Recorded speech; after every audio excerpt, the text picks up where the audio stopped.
रहे थे आप करते जाओ करते जाओ करते जाओ, लेकिन समय अनुसार अब बदलते हुए पेरेंट को तुम भगवान हो, हम ब्रह्मास्मि याद रखो, ब्रह्मा तुम हो, रचनाकार तुम हो, खुदा खुद वर्ड से खुदा बनाया ना, एक डंडा ही तो लगा है।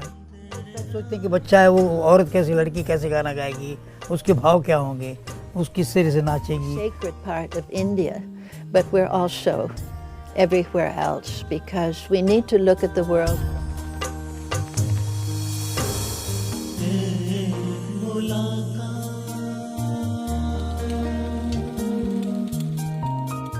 Hello, and from the Abu Road Shantivan complex of the Brahma Kumaris, welcome to us here in Godlywood studio at Manmohini Van complex. Welcome to Mulakat. This is a program in which we welcome our special guest for today, Eleanor Detiger, who is a child of 4 countries, a very international person. Very happy to have you with us in the program today. Thank you for coming. You have been connected with Brahma Kumaris since 1980. Can you tell us a little bit about what it was in your life that was drawing you towards the spiritual side? This is a classic question, and I would have to write a book to give a proper answer. We're born this way, and if we still have memory of our early childhood, everyone has this feeling internally belonging to something more than just the place we happen to land. And that gets eroded as we grow up. But I was always very introverted, so for some reason this never escaped me. And I remember through the different stages of growing up, and there is a time in childhood where you're just so full of life and so connected, you're not conscious of the bigger picture. And then the first time you look in a mirror, when you're a teenager, usually you start looking at yourself, wondering, who am I? Who is this person in the mirror?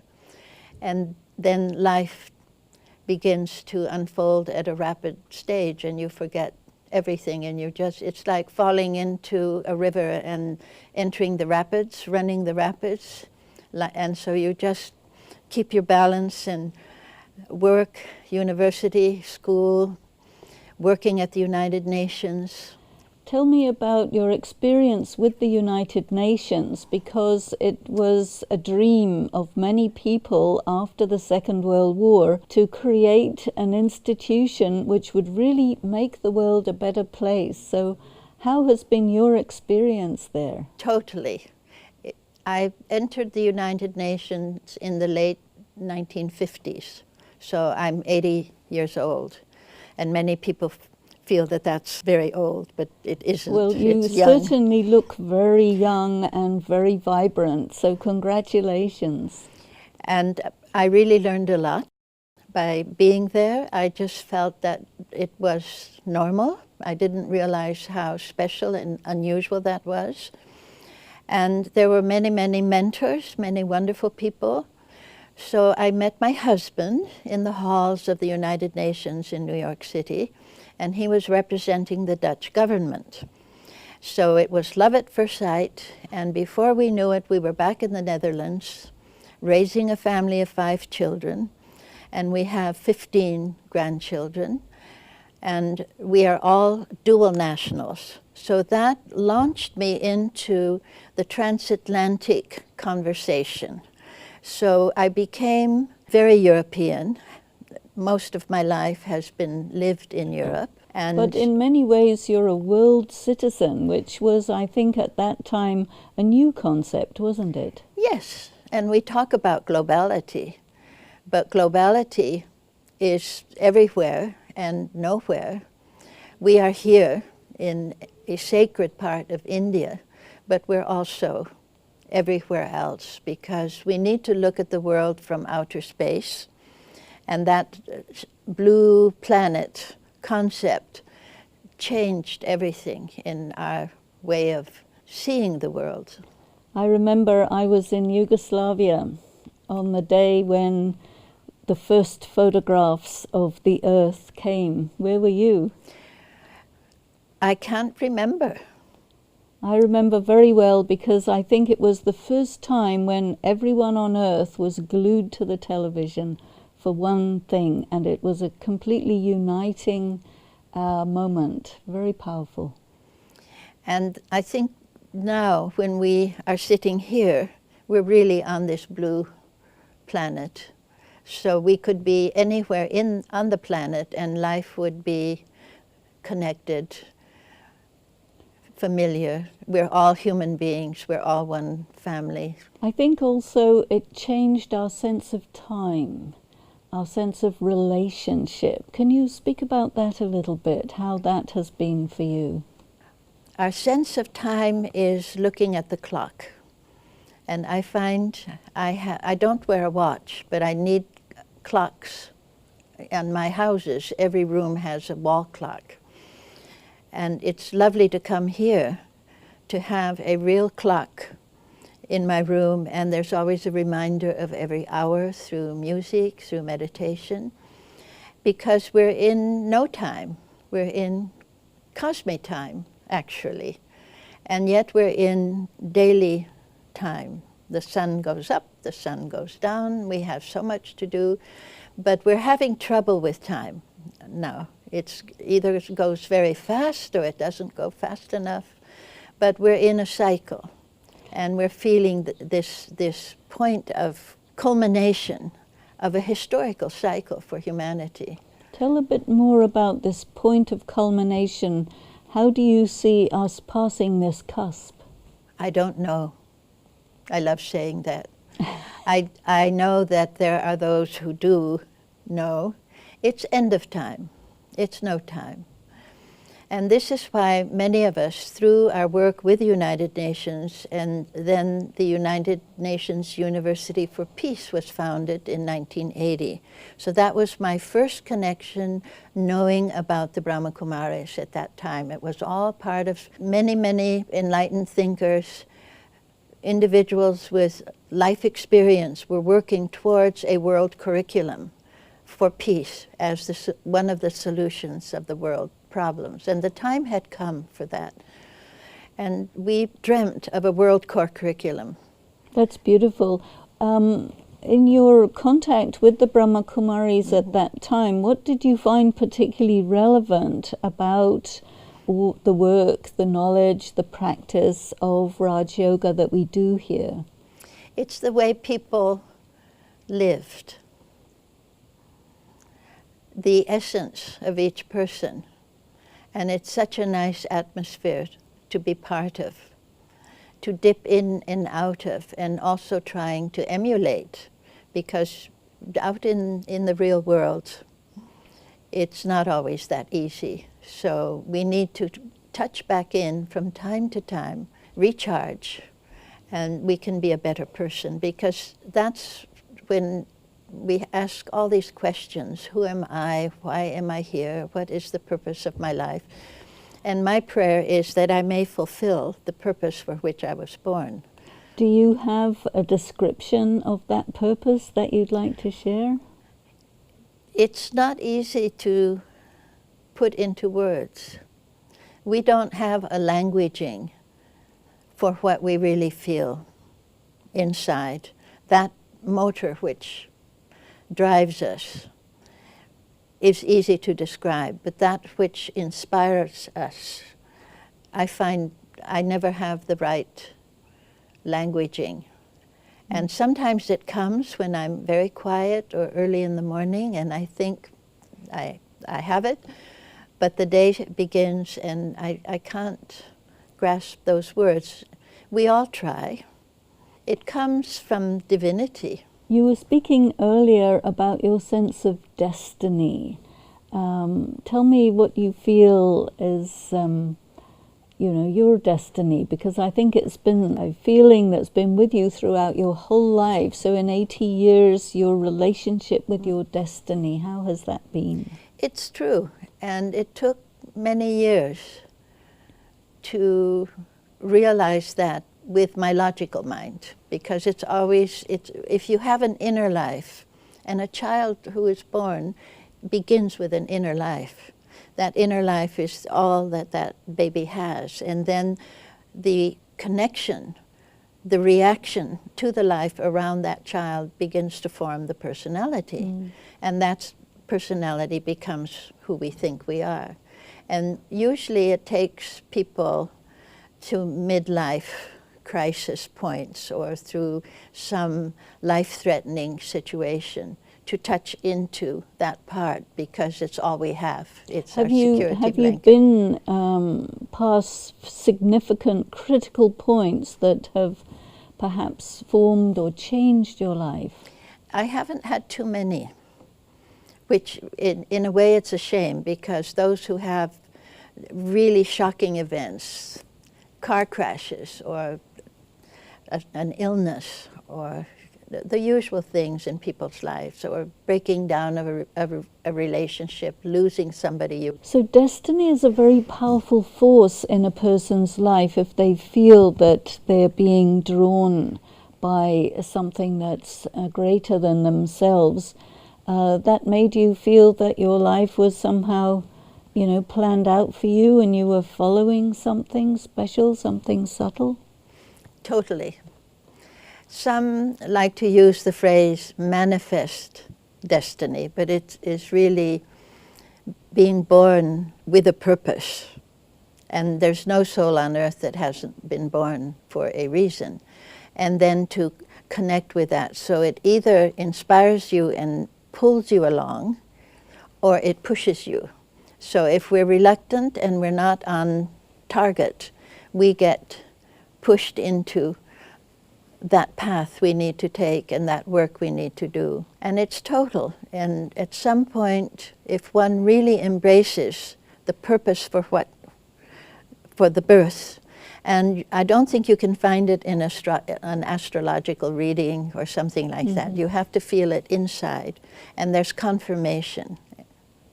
And there's many, many ways to know that. Meditation and the spiritual practice is a best way, probably. And the whole point is to be totally committed. And some find that early in life, and I think the children being born now know this very early. They're very advanced in their purpose for being here. And we need to provide them with the kind of environment, the education they need to serve this purpose for the world and for humanity. But for most of us in my generation, because I was born before the Second World War, which was a very definite point in world history, and it took our generation a lot longer. So this generation is the generation that's living many more years. So we have several decades more to complete our lives. And in your 80 years, what would you say are the significant, or maybe the one significant thing that you have learned, that you're carrying with yourself as you go forward? I really don't know very much. Sometimes I think I have understood everything, and that a full life of living, that you know something, and moments come when you realize you're just very small, little identity in a very huge universe. And that feels good as well.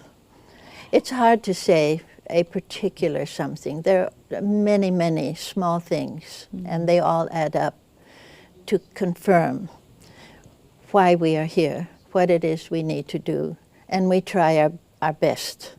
And you have come to the Brahma Kumaris headquarters at Mount Abu and Shantivan after a gap of a few years. Tell me about your journey with the Brahma Kumaris over about 30, nearly 40 years. It's always a recognition when you first either hear about the Brahmins, or someone emerges who shows you a picture, And that was in 1980, at the time the United Nations University for Peace was founded. I didn't know the Brahmins had a connection with that work all over the world, and it was part of the story yet to be told that would be unfolding. Then in the early 80s, I had sponsored someone in the Netherlands who required a very complex itinerary, and one of the days was spent in Amsterdam, and we were met by the burgemeester, and we did a canal boat trip, and we were studying, we went to the Anne Frank house and all the historical aspects of Amsterdam. And on the boat, the canal trip, there were these beautiful Brahmakumaris. And these were the first real Brahmins that I had met in body. And from that day on, there has been a connection. So I've come to Ahmedabad and Mount Abu about 5 times, and I have helped and encouraged many, many people to connect. And you've been, I think, connected with some of the Brahmakumaris UN projects also, Yes. because Brahmakumaris is, of course, an NGO with the Economic and Social Social Council. Council, with the Department of Public Information, with UNICEF, and now very active with women's issues and with the environment. Could you speak a little bit about that? Yes, it's interesting to see the Brahmakumaris projects are always very universal in nature, and always including individuals from all over the world and at all levels, important people and so-called ordinary people, young people who contribute their ideas, and then all sorts of projects and workshops and conferences are planned. So there's a consensus. It's a representation of the living participation of many people.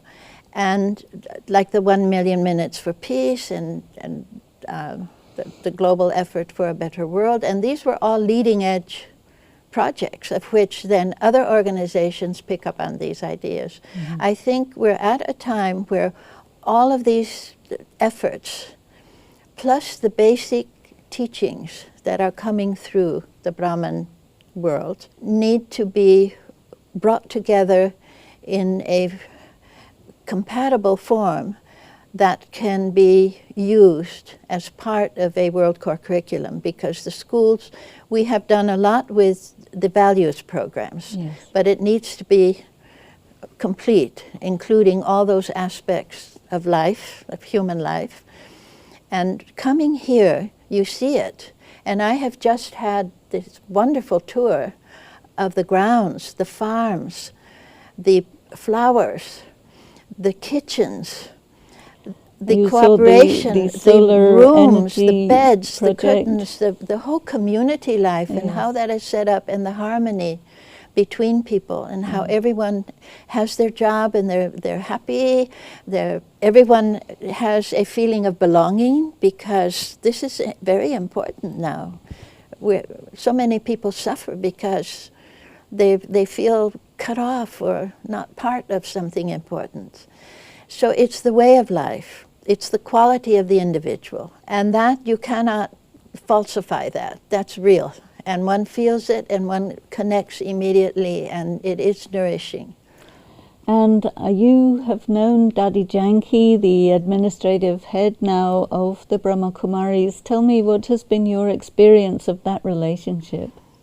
Well, the Indian tourist promotion talks about India with only one word, and it's incredible India. Yes. Come to India, and it'll always be an incredible experience. And that's Daddy Janki.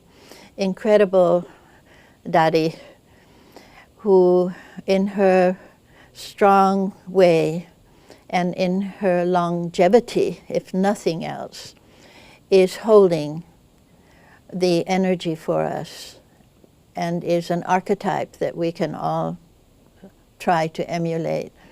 And she said the other day that because I was asking her, what is it that we women, especially women, should keep in mind and what we should do? And of course, she speaks of nothing else but that. And to have a question of something that we should know the answer to.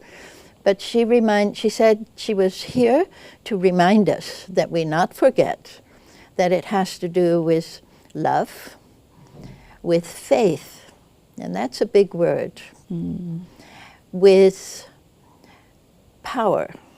And to have these three aspects and to radiate that out and to be responsible for oneself, that one has these qualities, and to radiate.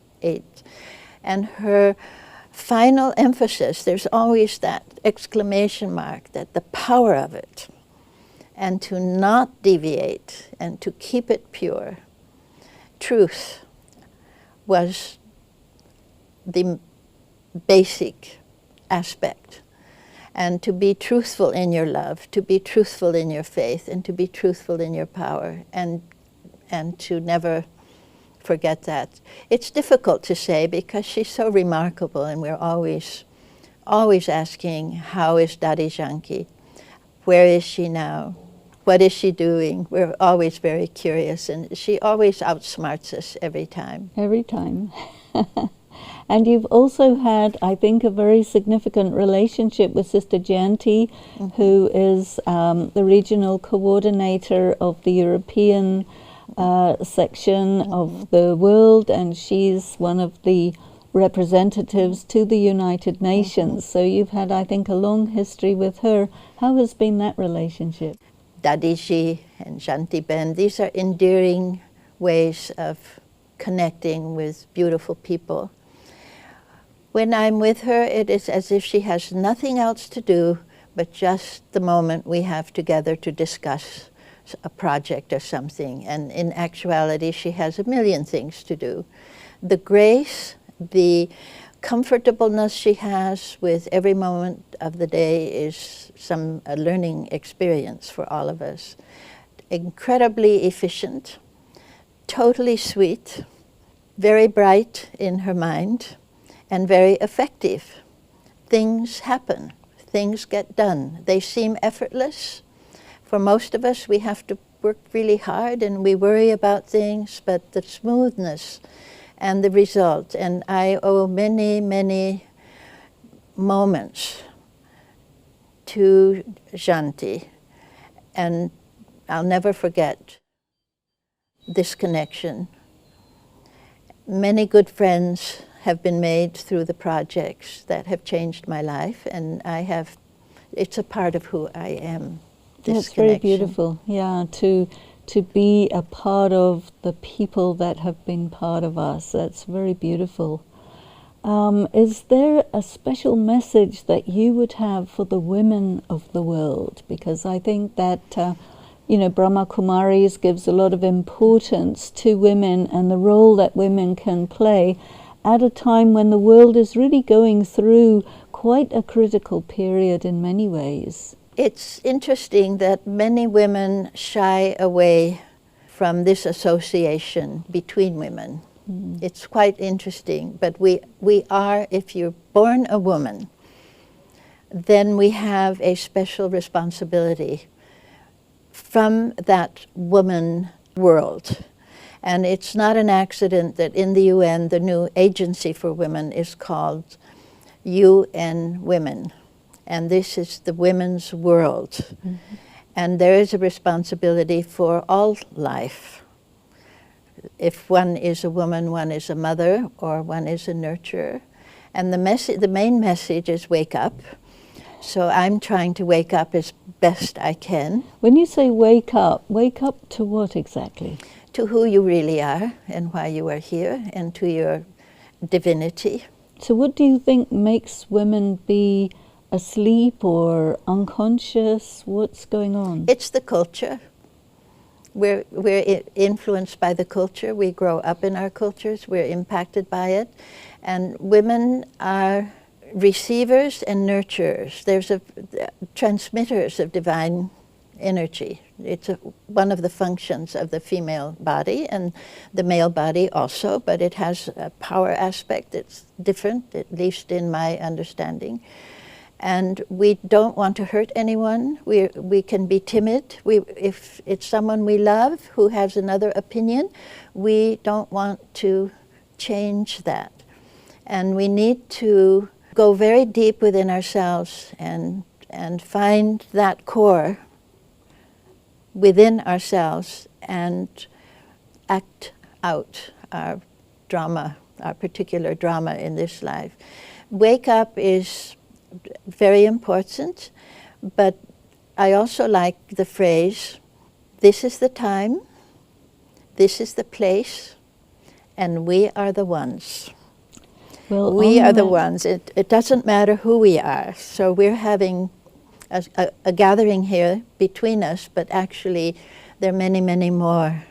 Yes, we're not sitting alone. in this environment there with are many us. with us. Yes. There are many with us. Well, on that note, I'd like to bring our conversation to a close. Eleanor Detiger, thank you so much for being with us today on Ek Mulakat. And thank you to the viewers for being with us here today. I think that everyone must have felt an inspiration, a touching to go deep within, and especially the women folk out there. Think about this thought. We need to wake up. What do we really need to wake up to? And what is making us go to sleep? So thank you very much to you, Eleanor, and everyone for joining us today on Ek Mulakat.